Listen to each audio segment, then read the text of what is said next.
Hi, I'm Ashley. It was supposed to be the happiest day of my life, my wedding day. A day filled with love, laughter, and the promise of a new chapter with the man I loved, David. The sun shone brilliantly in a cloudless sky. The garden was in full bloom, and our friends and family buzzed with excitement. Everything seemed perfect, or so I thought. As I walked down the aisle, radiant in my white gown, I caught sight of my father's stern face. He had never approved of David, always calling him unworthy. But I loved David, and I had hoped my dad would eventually come around. I was wrong. After the ceremony, during the reception, the tension in the air was palpable. Dad's glare at David was a silent challenge. I tried to laugh and chat with our guests, but the unease was undeniable. Then came the toasts. When Dad stood up, his voice was cold and sharp. Instead of speaking about love and happiness, he spoke of disappointment and disapproval. My heart sank. David squeezed my hand under the table, offering silent support, but Dad wasn't finished. He directed his venomous words straight at David, accusing him of being unworthy of me. David stood up, his face flushed. "I love Ashley, and I will spend my life making her happy." "That's more than enough," he declared. Dad snorted. "You make her happy. You'll ruin her life." I stood up pleading, "Dad, please, this is our day." Before I could finish, Dad's hand flew through the air and struck me across the face. A collective gasp rippled through the room. The physical pain was sharp, but the shock and humiliation cut deeper. My cheek burned as tears blurred my vision. David lunged at Dad, his voice a roar. "How dare you touch her?" Fists flew as their anger and hurt erupted. Uncles and cousins rushed in to separate them. But the fight spiraled out of control. The sounds of the wedding band were drowned out by shouts and crashing furniture. In the chaos, I felt a pair of arms wrap around me. It was Mom. Her eyes were filled with tears. "I'm so sorry, Ashley." The wail of sirens pierced the air. The police, called by Mom, arrived and waded into the fray. They pulled Dad away, his face twisted with fury. He hurled curses as they handcuffed him and led him to the police car. The guests stood in stunned silence. The garden, once a place of celebration, now looked like a battlefield. Broken glass, overturned chairs, the remnants of what should have been a day of love. I looked at David, his lip bloodied, his eyes filled with a mix of rage and sorrow. He came over and hugged me tightly. "I'm so sorry, Ashley. This isn't how I wanted our day to be."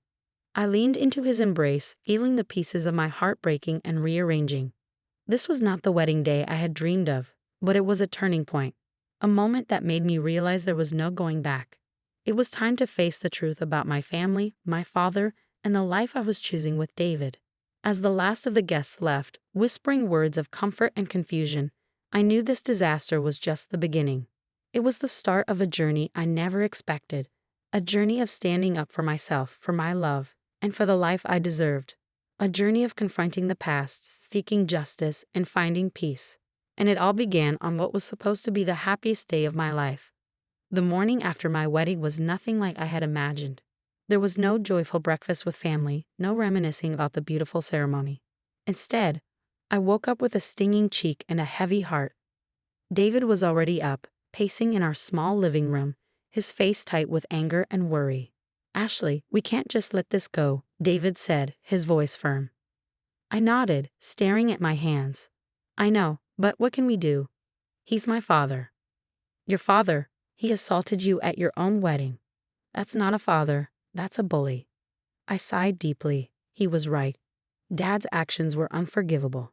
I had always hoped for his approval, but now I realized that dream was over. As we sat at our small kitchen table, David and I began to plan. We couldn't let Dad get away with what he did, not just for us, but for everyone he had hurt with his toxic behavior. "I think we should start by talking to the family," I suggested. "If we can get them on our side, it'll be harder for him to deny what he did." David agreed. "And what about legal action? Should we press charges?" I hesitated. "I don't know. I want justice. But I don't want this to drag on and consume our lives," I said softly, my voice edged with uncertainty. David looked at me, his eyes filled with understanding but also determination. "We'll do whatever you're comfortable with, Ashley, but he can't get away with this." The next few days were a blur of phone calls and meetings. I reached out to my aunts, uncles, and cousins, anyone who had witnessed Dad's outburst. To my surprise, many were more supportive than I expected, sharing their own stories of Dad's abusive behavior. I always knew he had a temper, but I never thought he'd do something like this, my Aunt June said, shaking her head in disbelief. We're with you, Ashley. It's time someone stood up to him. My cousin Mike added, yeah, it's about time. With each conversation, my resolve strengthened. This wasn't just about me anymore. It was about breaking a cycle of abuse that had gone on for far too long. David and I also met with a lawyer, a no-nonsense woman named Miss Henderson. She listened intently to our story, taking meticulous notes. You have a strong case, especially with the number of witnesses, she said. But be prepared, this will be a public matter, and it could get ugly. A knot of anxiety formed in my stomach, but I nodded. I understand. I can't let him think he can treat people this way without consequences. Miss Henderson gave a small, reassuring smile. Good. I'll start preparing the paperwork. We'll hold him accountable. The weeks that followed were a whirlwind of planning and emotional upheaval. David was my rock, supporting me every step of the way. We gathered evidence, spoke to more family members, and worked closely with Ms. Henderson. One evening, as we sat on the couch, exhausted from yet another meeting, David took my hand. Ashley, are you sure about this? I mean, I'll support you no matter what, but this is a big step. I looked into his eyes, feeling a surge of love and gratitude. Unsure, David. I've been pushed around in silence for too long. It's time I stood up for myself. David squeezed my hand. Then I'm with you every step of the way. That night, as I lay in bed, I felt a mix of fear and determination. I was about to embark on a journey that would change my life forever.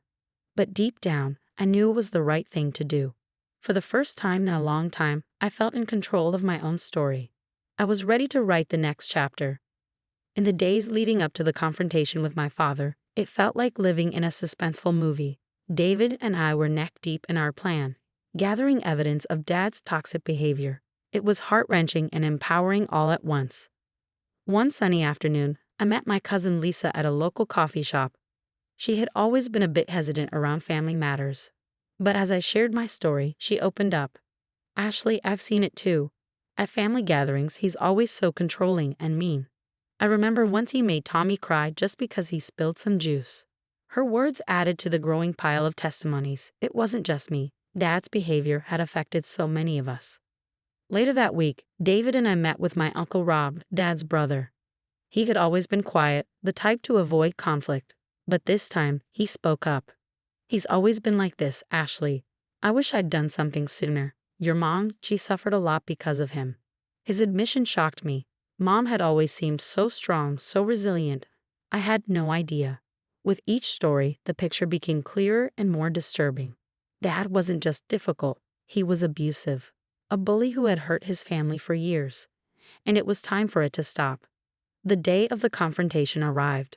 My heart pounded as David and I drove to my parents' house. This was it, the moment I would finally stand up to my father. Dad opened the door, his face a mixture of surprise and suspicion. Ashley, what are you doing here? And you brought him. I took a deep breath. We need to talk, Dad. We sat in the living room, the tension so thick it was hard to breathe. David was beside me, his presence a silent pillar of strength. Dad, for years you've hurt us. Not just me, but Mom, Uncle Rob, Lisa, everyone.